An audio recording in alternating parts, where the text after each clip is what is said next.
नमस्कार, स्वागत है आपका। एफएम न्यूज देख रहे हैं आप और मैं हूं आपके साथ लता। बुलेटिन की शुरुआत करेंगे इस वक्त की बड़ी खबर के साथ, जहां खरीद फरोख्त के आरोप में प्रत्यारोप के बीच आपको बताएं कि 4 राज्यों की 16 राज्यसभा सीट पर आज मतदान होगा।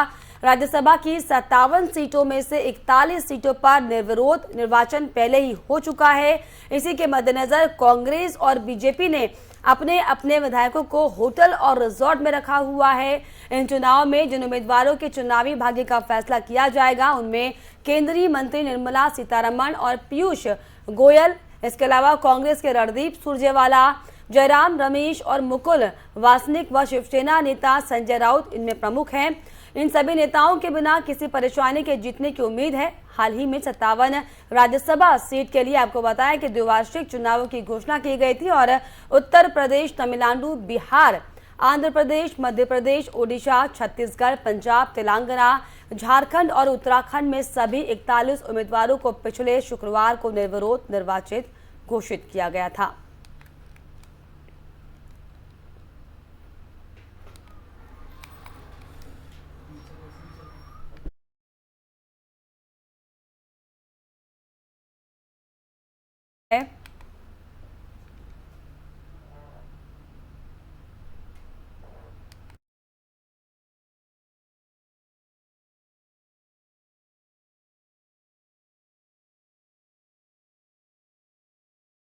जो कि आपको बताएं कि 16 राज्यसभा सीटों पर चुनाव राज्यसभा का होना है, जिसमें हालांकि 41 सीटों पर निर्विरोध निर्वाचन हो चुका है।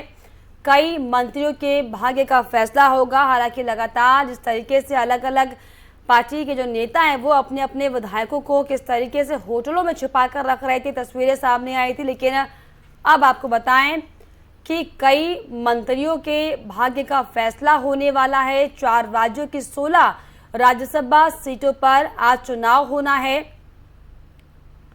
41 सीटों पर निर्विरोध निर्वाचन हालांकि हो चुका है।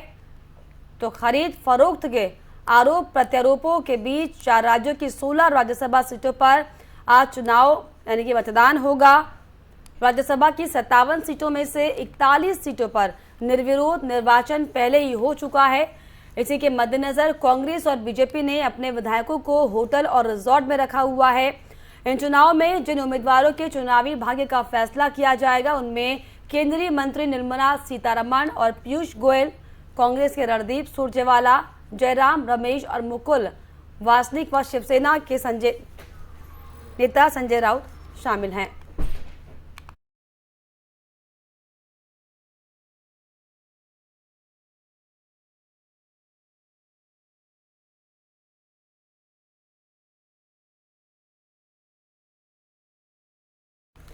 आज महाराष्ट्र की 6 राज्यसभा सीटों के लिए चुनाव होना है। चुनाव से ठीक पहले असदुद्दीन ओवैसी की पार्टी AIMIM ने बड़ा ऐलान कर दिया है। ओवैसी की पार्टी अब शिवसेना के नेतृत्व वाले महाविकास आघाड़ी के उम्मीदवार को वोट करेगी। हालांकि AIMIM के विधायक कांग्रेस उम्मीदवार इमरान प्रतापगढ़ी को वोट करेंगे। आपको बता दें कि महाराष्ट्र के औरंगाबाद से सांसद इम्तियाज जलील ने इस बात की जानकारी दी है। उन्होंने ट्वीट कर पार्टी के फैसले को बताया। उन्होंने ट्वीट में बताया कि AIMIM विधायक महाविकास आघाड़ी के उम्मीदवार को वोट करेंगे।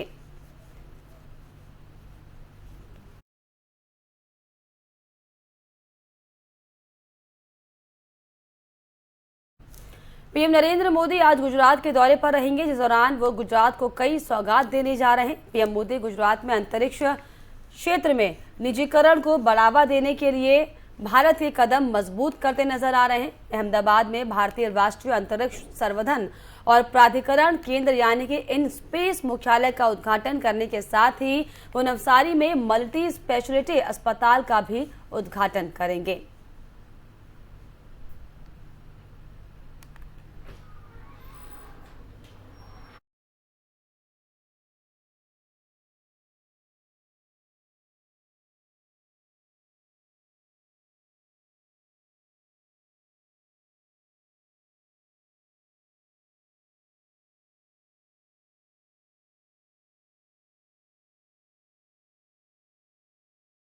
कानपुर में भड़की हिंसा के बाद जुमे की आज पहली नमाज है और ऐसे में प्रशासन हाई अलर्ट मोड पर है।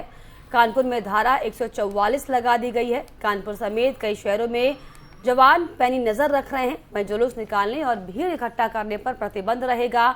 ड्रोन कैमरों के जरिए मुस्लिम बहुल इलाकों की निगरानी रखी जा रही है। वहीं जुम्मे की नमाज से पहले कल पुलिस से सीनियर अधिकारी उन इलाकों में फ्लैग मार्च किया जहां पर 3 जून को हिंसा हुई थी।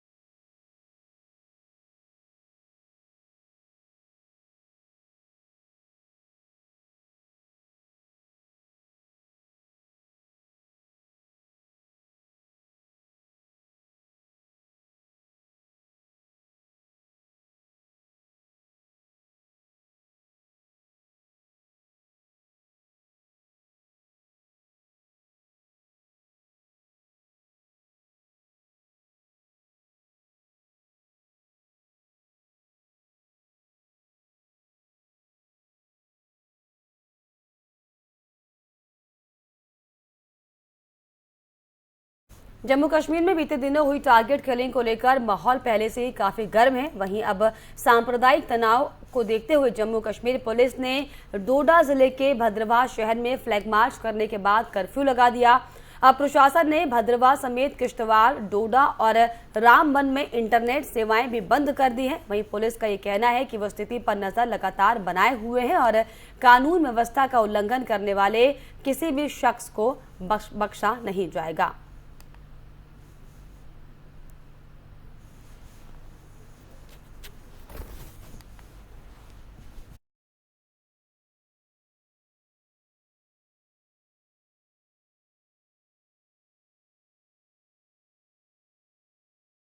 वहीं चुनाव आयोग ने देश में 16वें राष्ट्रपति के चुनाव का ऐलान कर दिया है। मुख्य चुनाव आयुक्त राजीव कुमार के मुताबिक 18 जुलाई को राष्ट्रपति चुनाव के लिए मतदान होगा। वहीं इसके लिए 15 जून को अधिसूचना जारी होगी। 29 जून को नॉमिनेशन की आखिरी तारीख है। मतदान 18 जुलाई को होगा और मतगणना 21 जुलाई को की जाएगी। वहीं राष्ट्रपति रामनाथ कोविंद का कार्यकाल 24 जुलाई को समाप्त हो रहा है और अगले राष्ट्रपति के चुनाव का ऐलान इसी को ध्यान में रखते हुए किया गया है।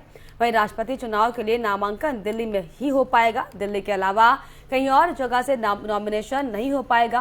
वहीं चुनाव आयोग के मुताबिक 16वें राष्ट्रपति के लिए चुनाव की प्रक्रिया 24 जुलाई तक पूरी कर ली जाएगी।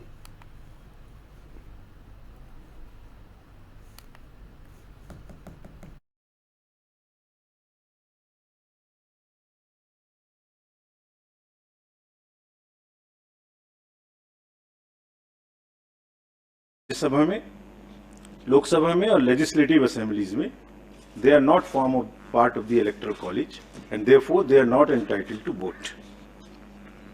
Similarly, members of the legislative councils are also not electors for the president election. Article 55(3) of the Constitution provides that election shall be held in accordance with the system of proportional representation by means of a single transferable vote, and voting at such election shall be by the secret ballot in the ballot paper to be valid. और अगर किसी voter ने प्रथम choice नहीं दी और बाकी choice दी तो उसका वोट कैंसिल हो जाएगा। एक दूसरी विशेष बात है कि वोट देने के लिए आयोग अपनी तरफ से पेन प्रोवाइड करेगा। यह पेन पहले से ही एआरओस के पास रहेंगे और डेजिग्नेटेड ऑफिसर द्वारा मतदान केंद्र में वोटर्स को मतदान पत्र सौंपते समय दिए जाएंगे। So they have to vote only by that particular pen. If किसी अन्य पेन का उन्होंने उपयोग किया तो मतगणना के समय उनका वोट इनवैलिड करार दे दिया जाएगा। The election commission in consultation with central government appoints the ROs once from the Lok Sabha and second time from the Rajya Sabha. So this time Secretary General Rajya Sabha will be appointed as the returning officer for the present election. Taken in Parliament House and in the premises of the state legislative assemblies, including the legislative assemblies of NCT of Delhi and Puducherry, and the rule provides where legislative assembly meets for transaction of business. So this is what is provided in the rule itself. and the polling is required, if required, shall take place in these places, and the list of these polling stations is विदेश मंत्रालय के प्रवक्ता अरिंदम बागची ने अमेरिकी general Flint के चीन की आक्रामकता के बयान पर कहा कि हमने भी इसी बारे में रिपोर्ट देखी है। हालांकि जनरल फ्लिन के बयान पर हम कुछ नहीं कहना चाहते। हम पहले भी ये कह चुके हैं और फिर दोहराना चाहते हैं कि भारत चीनी पक्ष की तरफ से हमारे सीमावर्ती इलाकों में किए जा रहे ढांचागत निर्माण की सावधानी पूर्वक निगरानी करता है। इसमें पश्चिमी क्षेत्र और अधिक दूरी वाले इलाकों में बनाया जा रहा ढांचागत निर्माण शामिल है। भारत सरकार ने अपनी रणनीतिक जरूरतों के लिए बल्कि क्षेत्रीय विकास आवश्यकताओं को पूरा करने के लिए भी बुनियादी ढांचे का विकास किया है। Takes all adequate and appropriate measures to safeguard territorial integrity and sovereignty, as the developments in recent years have clearly demonstrated. Government of India has taken various measures in recent years to develop infrastructure along the border areas to not only meet India's strategic and security requirements, but also facilitate the economic development of these areas. Let me also add here, as far as the current situation is concerned, as you are aware, we have maintained continuous communication with the Chinese side, both through diplomatic and military channels. There have been 15 rounds of senior commanders meetings, 10 rounds of the meetings of the WMCC. We have also had communication level of the foreign minister, defense ministers, and the NSA and his counterpart. This has led to some progress as both sides have successfully disengaged in a number of areas along the LAC in eastern Ladakh. We will maintain our dialogue with the Chinese side to resolve the remaining issues. The two sides have also agreed to hold another round of senior commanders meeting as decided in the last week's meeting of the WMCC. It's our expectation that in these talks the Chinese side will work with the Indian side to reach a mutually acceptable solution for the remaining issues, given that both sides also agree that the prolongation of the existing situation is not in the interest of either side or overall relations. We have always maintained that restoration of normalcy will obviously require restoration of peace and tranquility along the LAC, which had been disturbed by the Chinese actions in 2020. It takes all Delhi की केजरीवाल सरकार में मंत्री सत्येंद्र जैन की मुश्किलें कम होने का नाम नहीं ले रही हैं। सत्येंद्र जैन 13 जून तक ईडी की कस्टडी में ही रहेंगे। मनी लॉन्ड्रिंग केस में गिरफ्तार किए गए जैन को गुरुवार को दिल्ली की राउट एवेन्यू कोर्ट में पेश किया गया था। ईडी ने कहा कि सत्येंद्र जैन को उनके सहयोगियों के सामने बैठाकर पूछताछ के लिए और समय की आवश्यकता है। वहीं जैन की तरफ से पेश हुए वरिष्ठ वकील कपिल सिब्बल ने कहा कि ईडी को जैन के खिलाफ कोई सबूत नहीं मिला। सत्येंद्र जैन को 30 मई को गिरफ्तार किया गया था और इनके बारे में जानकारी देते हुए सत्येंद्र जैन ने क्या कुछ कहा, आपको सुनाते हैं। Yes, tachycardic and also sleep apnea was one of the problem that he has been facing since he recovered from the COVID. So that is the problem that he has said in the court. And when he came out of the court, he felt really bad and he was taken to the hospital, I am told. Is it a sort of a shock for you? No, it's a process of law, and we are fighting it out, and we are confident sooner or later we are going to get the bail in this matter. The police custody will anyhow end on 13th, and we have filed our bail application, and we are very much sure that will be heard on 13th on our bail application. Yes. Greater Noida के जेवर में किसानों की ओर से महापंचायत का आयोजन किया गया। महापंचायत को संबोधित करने के लिए किसान नेता राकेश टिकैत जेवर पहुंचे थे, जहां पर उन्होंने किसानों को संबोधित किया। किसानों का कहना है कि जेवर एयरपोर्ट के नाम पर जमीन अधिग्रहण कर जिन किसानों को दूसरी जगह स्थापित किया गया है, उन्हें मूलभूत सुविधाएं उपलब्ध कराई जाएं। जेवर में होने वाली महापंचायत को लेकर किसान नेता राकेश टिकैत जो है जेवर पहुंच चुके हैं। मेरे पीछे देख सकते हैं कि राकेश टिकैत जो है जेवर में पहुंच चुके हैं। सीधे उन्हीं के हम पास चलते हैं। सर, किसानों के मुद्दों को लेकर आज एक बार आप तो जेवर पहुंचे हैं, क्या क्या मुद्दे हैं? कई मुद्दे हैं किसानों के। जेवर एयरपोर्ट के इशू है, पूरा नोएडा ग्रेटर नोएडा के इशू है, यहाँ के जो प्लॉट है उनका इशू है।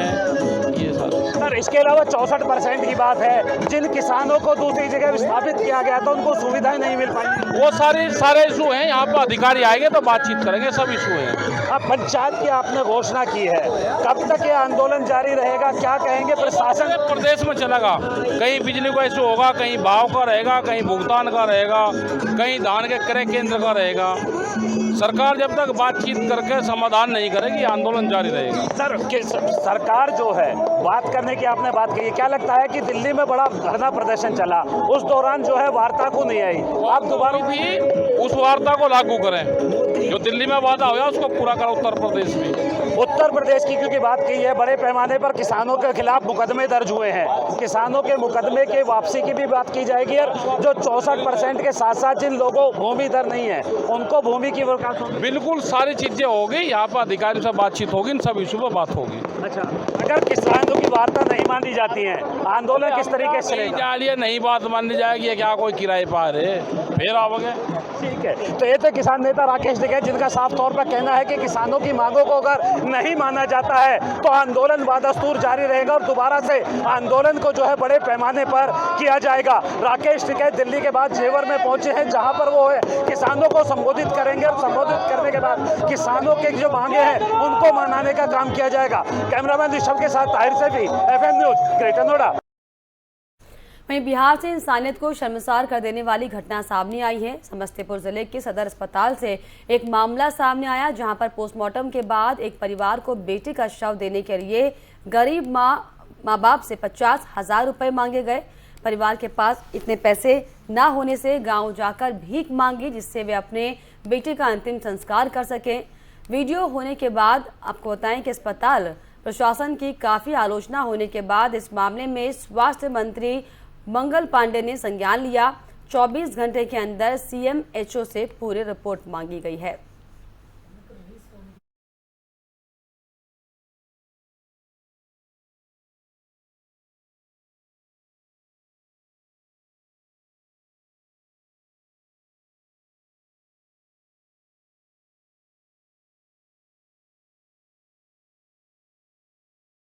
वहीं नुपुर शर्मा के प्रोफेट मोहम्मद पर दिए गए बयान पर देर से की गई कार्रवाई को लेकर बीजेपी पर कई सवाल खड़े हो रहे हैं। विपक्षी पार्टियां लगातार हमलावर हैं और इस मुद्दे पर हमारी संवाददाता तोशी मेंदोला ने यूपी सरकार में मंत्री अनिल राजभर से बात की है। यूपी का माहौल गर्म है। मेरे साथ बात करने के लिए मंत्री अनिल राजभर है। यूपी की योगी सरकार क्या काम कर रही है? कानपुर में हिंसा हो रही है, अलकायदा लेटर जारी कर रहा है, मुसलमानों को भड़काने का काम कर रहा है, हिंदू भगवों को लेकर कह रहा है कि मार देंगे। कहाँ है सरकार आपकी? नहीं, कोई बात नहीं है। उत्तर प्रदेश की सरकार कैसे कार्यवाही करती है ये पूरा देश जानता है। कार्यवाही से पीछे हटने का सवाल नहीं है और किसी को भी प्रदेश के अंदर अशांति पैदा करने की छूट नहीं दी जाएगी। वहाँ लॉ एंड ऑर्डर मेंटेन करना हमारा कर्तव्य है, उसको हम करेंगे। दिल्ली, मुंबई, गुजरात तमाम राज्यों पे बोल दिया है कि विस्फोट हो जाएगा, शरीर पे खुद ही बम लगाकर उड़ा देंगे। कोई बात नहीं, जो लोग कहने वाले हैं प्रशासन उनका संज्ञान ले रहा है। आपसे सवाल, उपचुनाव को लेकर क्या समझ रहे हैं, क्या तैयारी है? क्योंकि कानपुर हिंसा भारी ना पड़ जाए आप लोगों पर। ऐसा कुछ नहीं है, जनता भारतीय जनता पार्टी के साथ है, उपचुनाव भी हम जीतेंगे। बहुत शुक्रिया। कैमरा पर्सन अंगद के साथ Toshi Mendola, FM news. UP का माहौल। जम्मू कश्मीर के उपराज्यपाल मनोज सिन्हा ने आतंकी हमले में मारी गई हिंदू शिक्षिका रजनी बाला के आवास पहुंचे और उनके परिवार के सदस्यों से मुलाकात की है। एलजी ने बाला के पति से बातचीत की, जिन्होंने बताया कि उन्होंने तबादले के लिए आवेदन किया था, लेकिन इस पर ध्यान नहीं दिया गया।